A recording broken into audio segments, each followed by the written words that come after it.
Good afternoon, everybody, and welcome to our webinar session. We've put on this educational programme for nurses that have been recruited in Dubai. We're still recruiting nurses from Dubai, even though we've come back to the UK, and we've planned this eight-week educational programme based on the OSCE training sessions. So this is part two. We had some IT glitches on Tuesday when we went live. Microsoft Teams have been playing up all day, so apologies for that. We've come on today. We'll record it. We are live, and then this will also be uploaded to our Nursing in Devon YouTube channel. So remember, on social media, Nursing in Devon on Facebook, Twitter, Instagram and TikTok. Give us a like, give us a love, give us a share. Well done, Laura. So we're going to play this video. It's pre-recorded. So our educational session today is on the NEWS station. So NEWS is National Early Warning Score. So this is really going to give you a first heads up into what to expect. Obviously, you will all have OSCE training when you arrive in Devon. This is in addition, okay? So you'll really be able to be familiar with the expectations of the OSCE process. So Laura's going to play the video that we recorded with Dawn. Dawn is one of the sisters on MAU at the Royal Devon Next to Hospital, and she's done a little teaching session on NEWS. So if you could play that, please. Pop any questions you've got in the chat, guys. Right, there you go, it's recording. Okay, Good afternoon, everybody. This is one of our educational webinars. So we're the Devon International Recruitment Alliance, and we're providing these bite-sized educational sessions for nurses that are waiting to be deployed to our Devon hospitals. So I've got great pleasure in welcoming Dawn. So Dawn is a sister from MAU at the Royal Devon and Exeter Hospital and is working with the team at the moment. And Dawn's very kindly come along to do some more education on the National Early Warning Score. So the NEWS is something that will be embedded within your OSCE training. So by watching this, you're going to get a first glimpse and start to look at areas that are going to be assessed and areas that you will be taught on during your OSCE education programme. So I'm going to hand over to Dawn, who's going to talk you through what exactly is the NEWS. Thank you, Dawn. Thank you, Carly, and thank you, Laura, for putting up my slides. So we're going to be talking, as Carly said, we're going to be talking about the National Early Warning Score 2. The reason it's a number 2 is because it's the second version. So we're going to be looking at the definition, basically what it is, the background that led up to us developing this system within the United Kingdom within the last 8 to 10 years, how it relates to your OSCE. We will look at the parameters that are set by NEWS2 and just a generalised summary. If you do have any questions, you can just ask over the WhatsApp group and we can get back to you. But you will pick all this up in your OSCE training, and hopefully this will give you a good bite-sized understanding of what you need to know. Thank you very much, Laura. So the National Early Warning Score system is a track and trigger system that is used to identify a deteriorating patient at the earliest point in time and then establish an appropriate level of response. Basically what that means was there was no system in place, so patients were deteriorating on the wards and emergency calls, either medical emergency team calls, MET calls were put out, or cardiac arrest calls. And it was felt that there needed to be a system of identifying these patients so that their care could be maximised and escalation to appropriate services like your intensive care unit, or de-escalation to ward-based care or palliative care could be made at an early time. Thank you, Laura.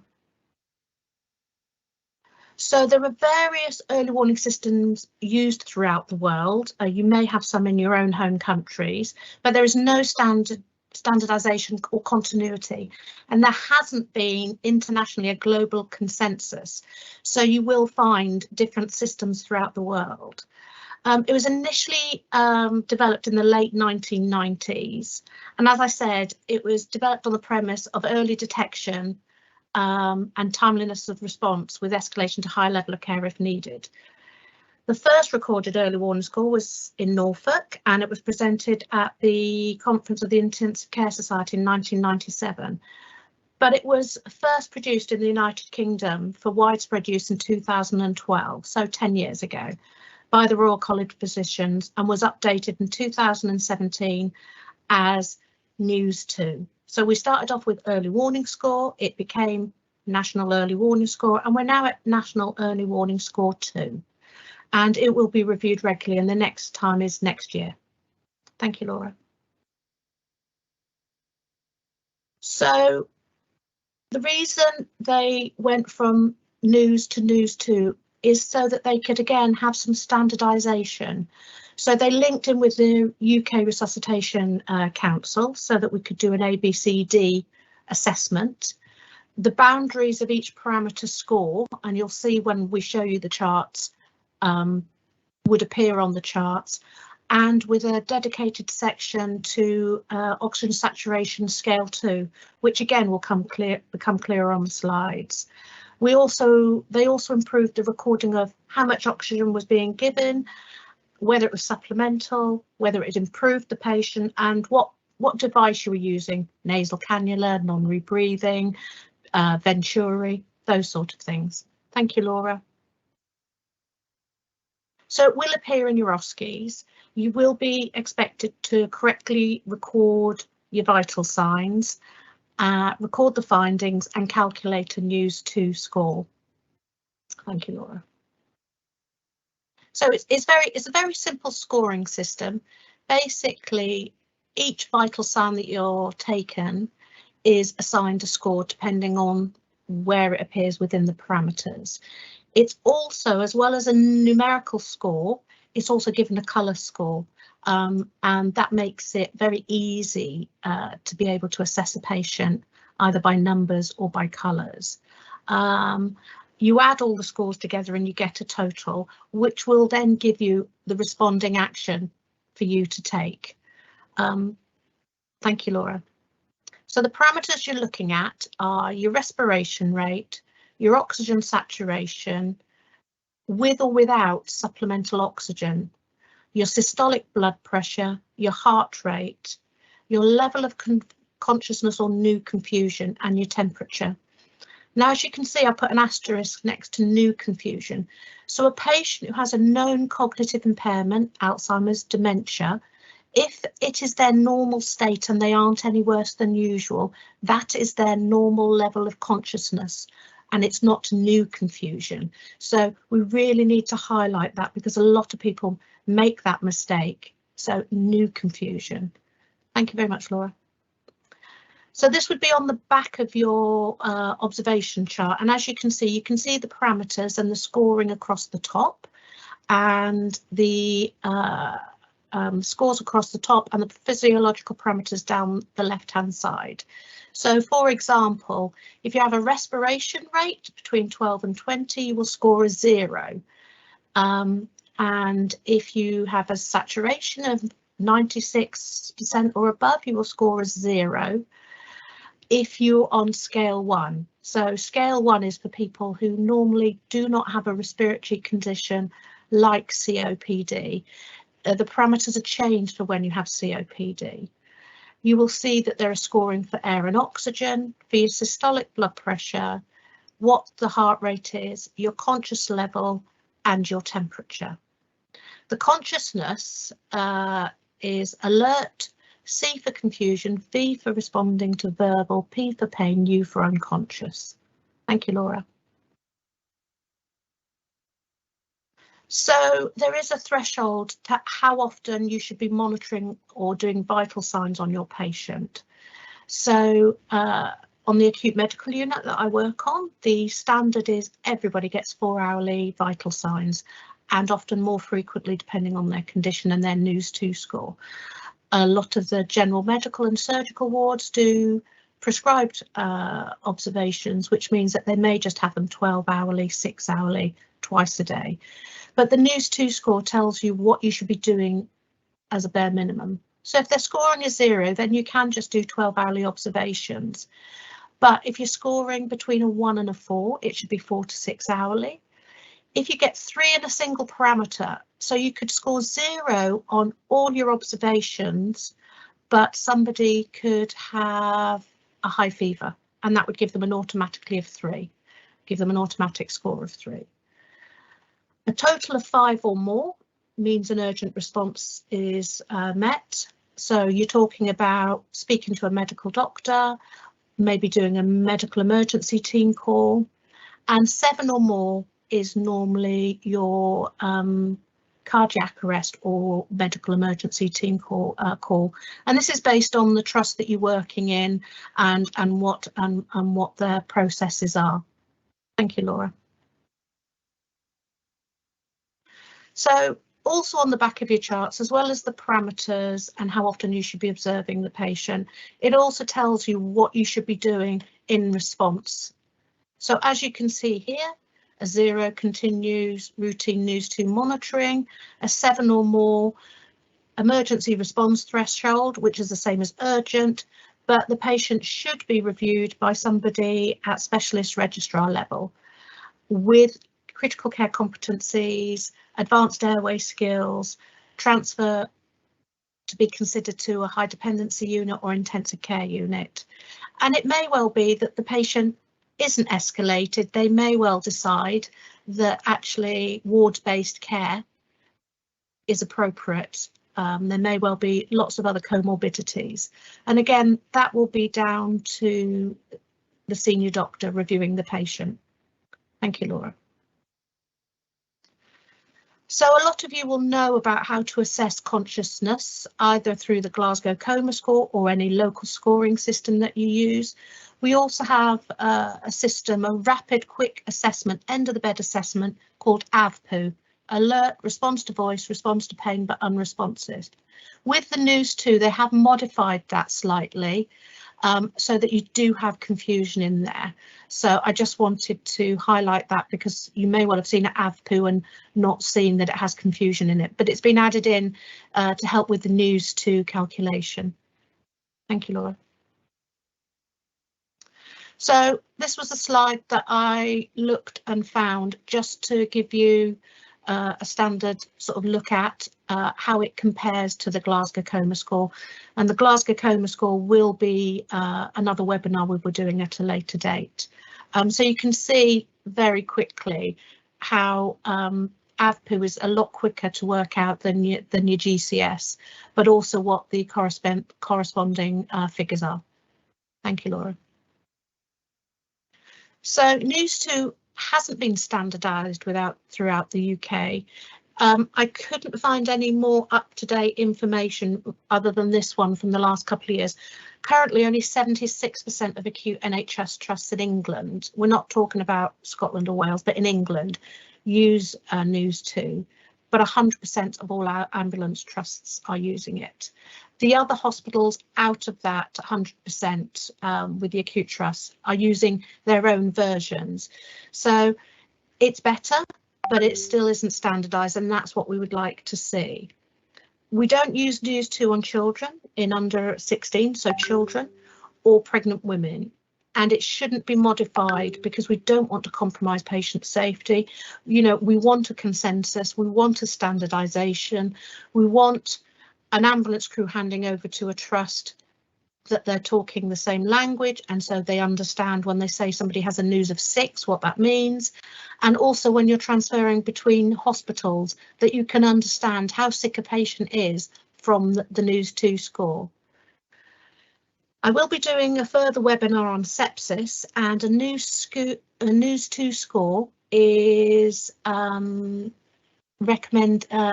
Royal College of Physicians have recommended that you consider sepsis as a cause for somebody developing a NEWS2 score of 5, having been, you know, plodding along at a 2 or a 3. It's also been statistically linked to increased likelihood of death or admission to an intensive care unit. So, you know, so I would say that is sort of the threshold that you really need to be concerned about. And to be honest, any change from 0 up to a 2 or a 3 should start giving you causes for concern you know, escalating to your nurse in charge saying, just to let you know, this patient has gone from a 0 in the last 6 hours to now a 3, but there's nothing I can put my finger on. I'm just making you aware. They have said that if we could get 100% of trusts using this system, we could potentially save over 1,800 lives a year. So, you know, that's a big figure. So it would be great to see, you know, within the next year, before the new review comes up, that all hospitals are using this system. Thank you, Laura. So don't assume this is a tool. It isn't an absolute. It doesn't take away from your own clinical judgment. So you can have a patient that with your experience, you know something's wrong. You can't put your finger on it. The observations appear fine, but it doesn't get away from your skills or, you know, your gut feeling or what you feel as a nurse. In the initial stage of early warning score and NEWS, they used to put urine output in, but urine output was so poorly calculated by nurses that it was meaning that the patient wasn't accurately being assessed. But please do consider it when you're doing your NEWS2. You know, somebody can have a NEWS2 of 0, 1 or 2, but not passed urine in 6 hours. So their NEWS2 is saying they're not that bad, they're not that sick, but a patient who's totally anuric should be ringing your alarm bells. And that's when your clinical judgment comes in. Accurate recording of what the NEWS2 is. Don't go on what somebody else says, you know, Chinese whispers, oh, well, I made it of this. You know, go on what you can see, observe, feel, and then document it, and your escalation and response to that. And we're saying this to the ambulance crews all the time, a NEWS2 score of a 0 shouldn't be the only assessment you use to decide whether a patient goes to hospital or not. As I said, it's a tool, it's an aid, it isn't an absolute. Thank you, Laura. So there are other types of early warning scores that haven't been developed by the Royal College of Physicians, and we're trying to standardise that. The one that predominantly a lot of hospitals outside of the 76% are using is the modified early warning score, and that hasn't been ratified by the Royal College of Physicians. The paediatric early warning score and the modified early obstetric warning score, they have been done by their own Royal Colleges after the Royal College of Physicians did the adult one. And so their charts are very similar, but obviously depending on what area the patient is in, which one you use. But I would say hopefully you won't see the modified early warning score in use. Thank you, Laura. So there's some more information here about where you can find information about NEWS2. So there's the Royal College of Physicians, Health Education England, there's some OSCE scores, there's the Advanced Health Science Network, or you can just Google it. There's a lot of information out there. Thank you, Laura. Obviously, you can't ask me any questions, but if you do need any answers, you will be able to pick them up on your OSCE training, unless they're absolutely vital to message us on the WhatsApp group. Thank you very much, Laura. That's brilliant. Thanks, Dawn. Really helpful and great resource there to teach nurses that may be new to the early warning score system. And I was just thinking, you know, as a new nurse coming to work in the NHS for the first time in Devon, this is going to be really helpful for them because it's another tool in their toolbox for them to assess a patient, and it even gives guidance on what actions they should take. So for me, this is something that's really helpful for them. It's a national tool that's used, and if you're going to say to someone they've got an early warning score of 7, everybody knows that patient is going to be quite sick. So it's just like a very useful tool to use. Yeah, and I think when you're either newly qualified or you go to a new hospital or a new country, having the, if you want for better word, courage to be able to speak up as a professional until somebody gets to know you. These little tools in your toolkit give you that help to be able to escalate a patient. And as the team get to know you, when you then do escalate a patient who maybe isn't scoring, but they can see that you've got your skills, that actually, oh, they're not scoring, but they've got this gut feeling. And I think, you know, we all know as nurses that gut feeling is is just as important as all the tools we use, but they do help us along the way. Lovely, thank you, Dawn. And I think we're just going to play a video of the OSCE news station, so the nurses that are watching can get to learn what to expect within their OSCE exam. Thank you, Laura. Hello from IELTS Medical. Today we're going to talk about the National Early Warning Score 2, or NEWS2. The NEWS2 is a trigger system used to establish monitoring frequency in OSCE hospital scenarios. We're going to look at the NEWS chart section by section based on the example from the NMC's Oxford Brookes Exam Centre. At the top of the chart, you can see the patient's full name, date of birth and date of admission. These will likely be pre-filled for your exam. You can also see a key at the top where there are colour codes for 0, 1, 2 and 3 scores. White for 0, pale yellow for 1, orange for 2 and red for 3. Below this, using the very important concept of each column being an observation date, today we're going to record the observations that we've got for our patient, Mr. Sample Example. The first part of the column is the date, which we record as day-day/month-month. Underneath that, we've got the time, which we record using the 24-hour format. That way, we don't need to add AM or PM in this tiny box. Now, let's move into the tool itself. Sections A plus B, respiration. Our patient has a respiratory rate of 22 breaths per minute. So, there's a dot in the column marked 21 to 24. As you can see, this box is orange and the patient has scored 2 for this parameter. Sections A plus B. Oxygen saturations using SpO2 scale 1. For oxygen saturations, our patient has an O2 saturation rate of 95.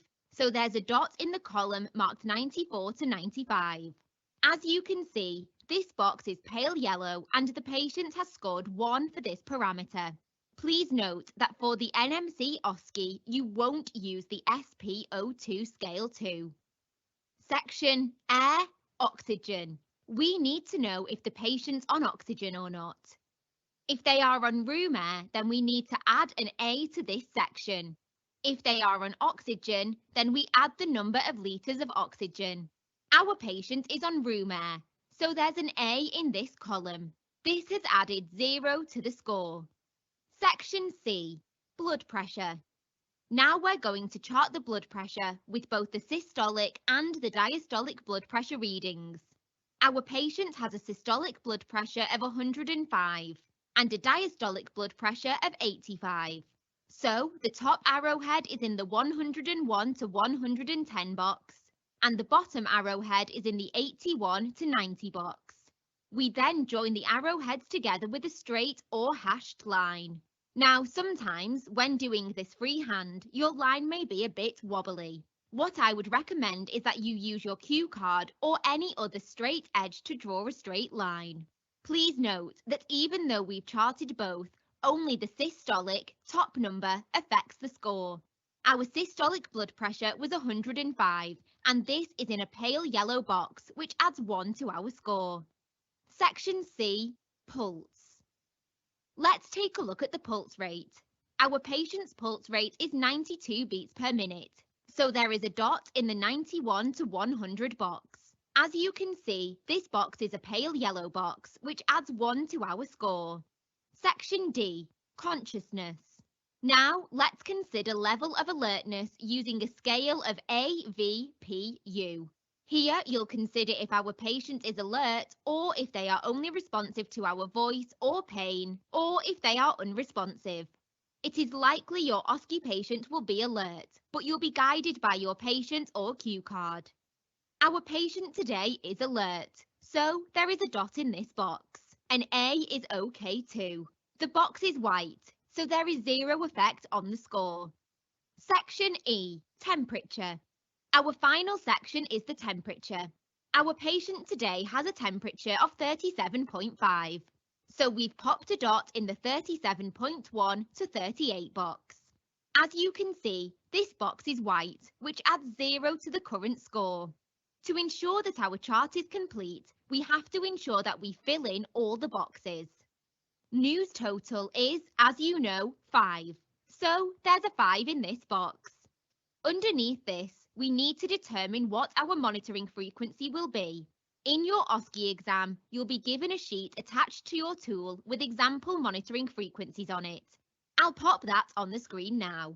As you can see, for a NEWS total of 5, the monitoring frequency is 1 hourly. This patient's NEWS score is on the high side, so we're going to indicate that we'll escalate care with a Y.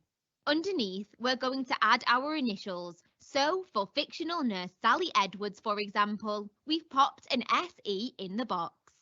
Now, as I mentioned before, this is an example from the NMC's Oxford Brookes CTC. But there are other accepted versions too, with slightly different variations. For example, numbers instead of dots. We go into this example as well as further NMC OSCE scenarios during our 3, 4 and 5-day NMC OSCE courses. To find out when the next one will be, head over to www. Lovely, brilliant. Thank you very much, Laura. So it's just given you a bit of an insight into the early warning score. A huge thanks to Dawn to come along and delivering that training for us. That's going to be really helpful for our nurses. And we will see you all soon for your next educational bite-sized session. Goodbye, everyone.